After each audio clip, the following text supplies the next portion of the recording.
Hello everyone, this is doctor Anjali. Welcome to my YouTube channel. आज की class में हम स्टार्ट करेंगे kinetic theory of gases and radiation का part 7 and we will do the topic emission of heat radiation using Kirchhoff law. तो of course Kirchhoff law तो हमें पढ़ना ही है, बट सबसे पहले हम क्या करेंगे, हीट रेडिएशन के कंसेप्ट को समझते हैं, उसके एमिशन के कंसेप्ट को समझते हैं एंड इसके बाद हम आएंगे किरचॉफ लॉ पे। तो हीट रेडिएशन का एक्चुअली क्या कंसेप्ट होता है और कोई भी बॉडी है वो कब हीट रेडिएट करेगी। तो हम जितनी भी बॉडीज को ले, अगर उनके पास एब्सोल्यूट 0 डिग्री टेम्परेचर है, end of course absolute 0 degree temperature तो होता ही है जिसको आप 0 केल्विन भी बोल सकते हैं, तो मतलब वो क्या करेगी, कुछ ना कुछ थर्मल एनर्जी को रेडिएट करेगी। और जिस टाइम पे वो एनर्जी को रेडिएट कर रही है उस अमाउंट में क्या करेगी, वो एब्जॉर्ब करेगी सराउंडिंग से। व्हाट आई मीन टू से, जितनी भी बॉडीज है वो एब्सोल्यूट 0 डिग्री टेम्परेचर पे क्या करती हैं, थर्मल एनर्जी एमिट करती है। ठीक है, ये मान लीजिए उस बॉडी की सरफेस है, तो ये क्या कर रही है, एनर्जी को रेडिएट करेगी एंड उसी टाइम पे ये सराउंडिंग से एनर्जी क्या करेगी, एब्जॉर्ब करेगी।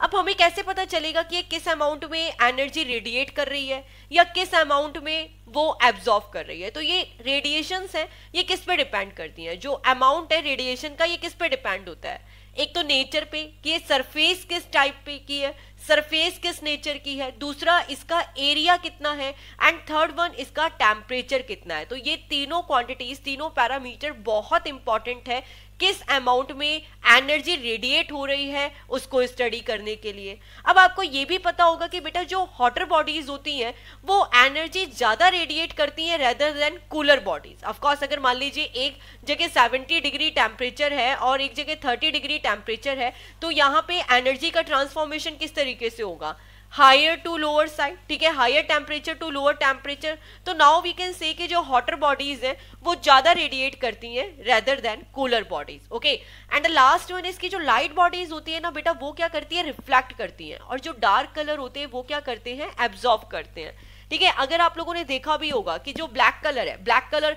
नॉर्मली जब बहुत ज्यादा गर्मी होती है तो हम बोलते हैं कि ज्यादा ब्लैक कलर के कपड़े नहीं पहनने चाहिए, क्यों, क्योंकि वो बहुत ज्यादा हीट एब्जॉर्ब करते हैं तो हमें गर्मी ज्यादा लगती है। ओके, उस टाइम हम कौन से कलर पहनते हैं, लाइट कलर पहनते हैं। क्यों पहनते हैं, क्योंकि वो क्या करते हैं, जितनी भी एनर्जी आएगी, रेडिएशन आएगी, उसको क्या करेंगे, रिफ्लेक्ट कर देंगे, तो गर्मी कम लगेगी। तो दैट्स व्हाई वी से light colour reflect and dark colour absorb. Okay, अब हम आते हैं कॉफिशिएंट ऑफ एमिशन पे।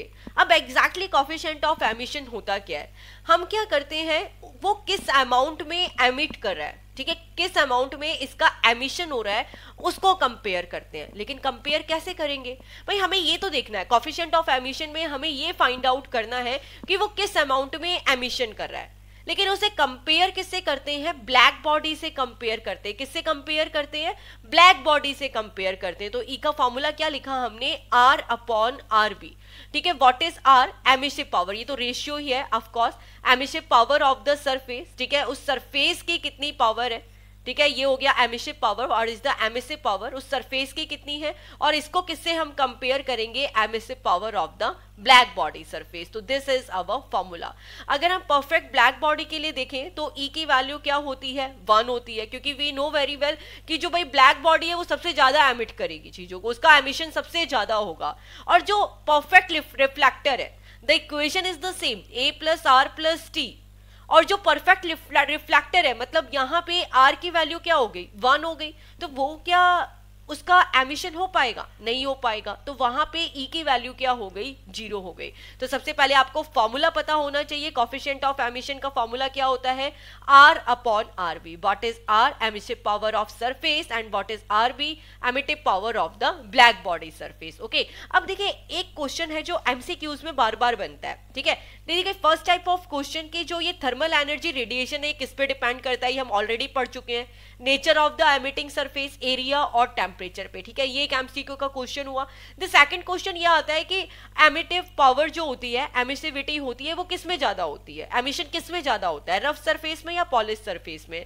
तो आपको पता होना चाहिए कि जो एमिशन है वो आपके पास रफ सरफेस में ज्यादा होता है। ठीक है, और एमिशन ना हो तो इसके लिए हम सरफेस को क्या करते हैं, पॉलिश सरफेस क्रिएट करते हैं। ओके, जो ये एमिशन पावर है ये किस पे डिपेंड करता है, टेम्परेचर पे। ठीक है, जो सरफेस है उसकी वेवलेंथ पे, नेचर क्या है सरफेस का, एंड ऑफ कोर्स कलर पे। तो ये 4 parameters it's very very important जो आपको हमेशा याद होने चाहिए। ओके, द फर्स्ट थिंग की जो एमिशन है वो रफ सरफेस में लार्ज होता है रेदर देन पॉलिश सरफेस, और ये किस किस पे डिपेंड करता है, temperature, wavelength, nature of the surface and colour पे। ओके, तो यहां से हमें एक फॉर्मूला मिला E equal to R upon RV, जो हमें न्यूमेरिकल्स के लिए याद होना चाहिए।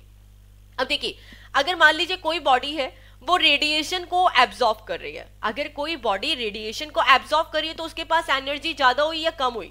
ऑफ कोर्स एब्जॉर्प्शन हो रहा है तो उसकी काइनेटिक एनर्जी क्या हो गई, ज्यादा हो गई।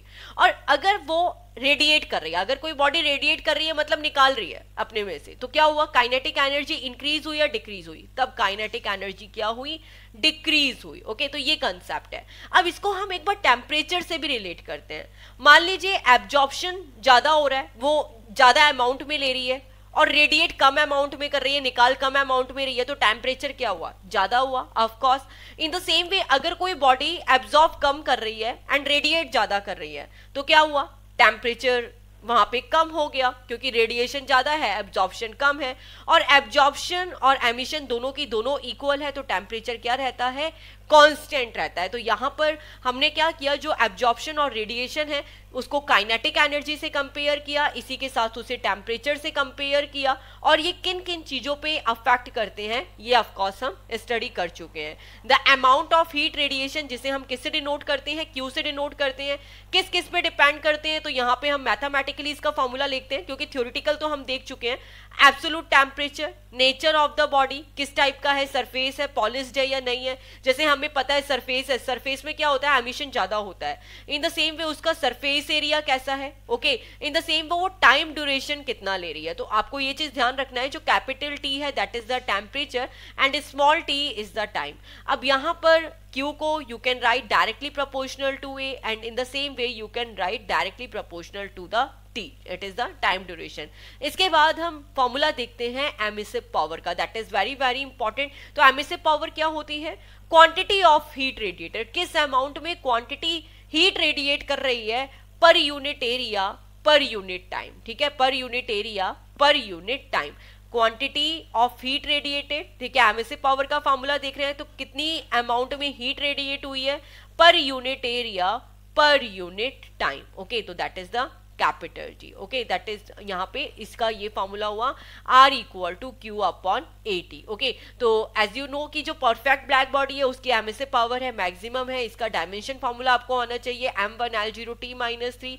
इन द सेम वे यहाँ पे इसकी ऐसा यूनिट क्या होती है, जूल पर मीटर स्क्वायर पर सेकेंड, एंड इसको यू कैन राइट वॉट पर मीटर स्क्वायर। तो आप QAT की वैल्यू फाइंड आउट करके इसका dimension formula and SI unit calculate कर सकते हैं। अब हम आते हैं Kirchhoff law of heat radiation में, क्योंकि हीट रेडिएशन के तो सारे कंसेप्ट हमने अभी तक समझ लिए। ओके, फिर से एक बार देख लेते हैं हमने क्या क्या पढ़ा है इसके अंदर।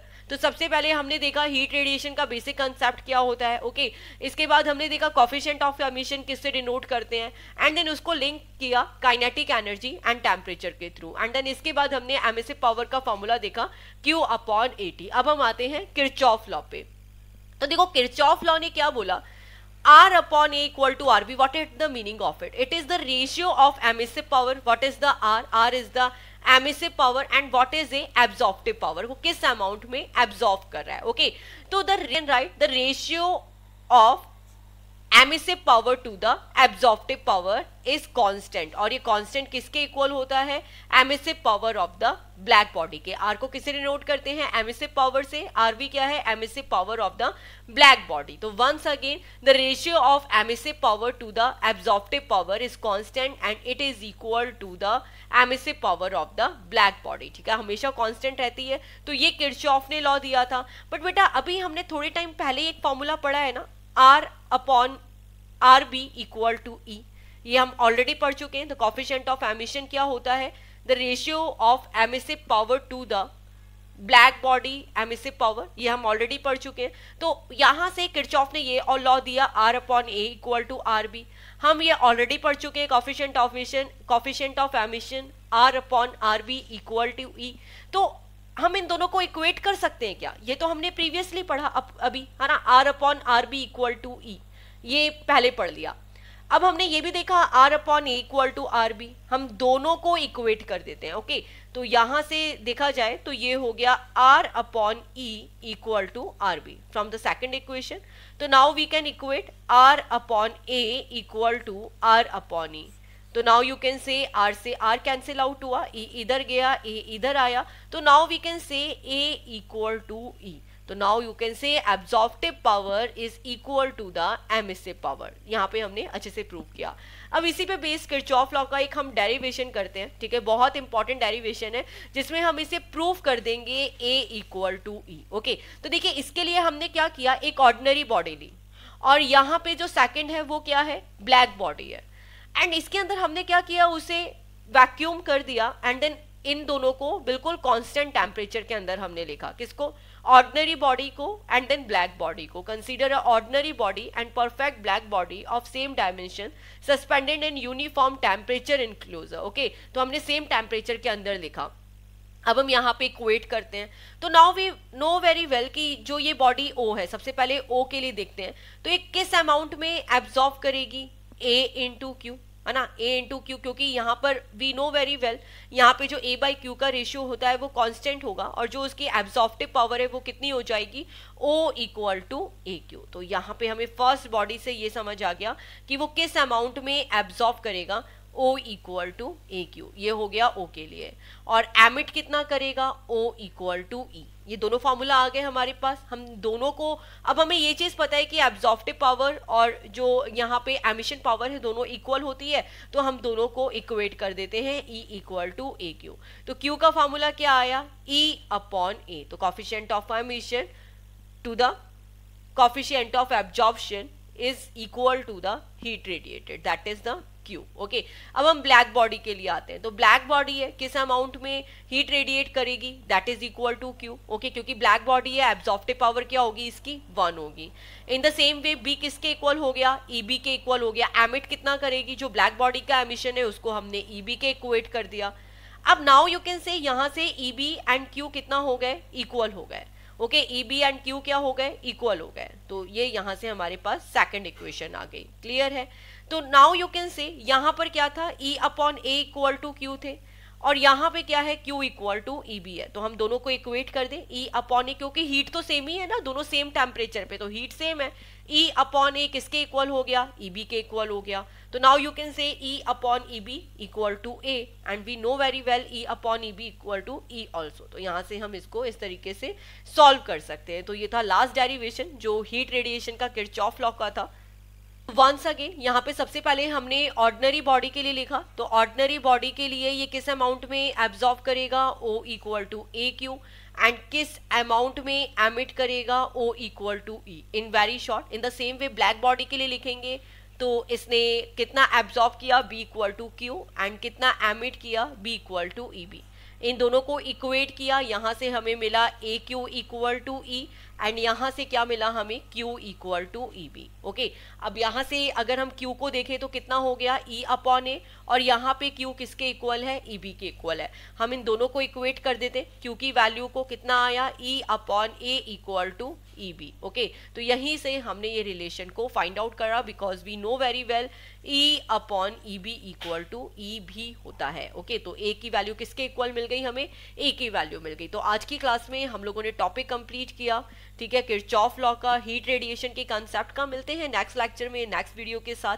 Thanks for watching guys and please click to subscribe. Bye all.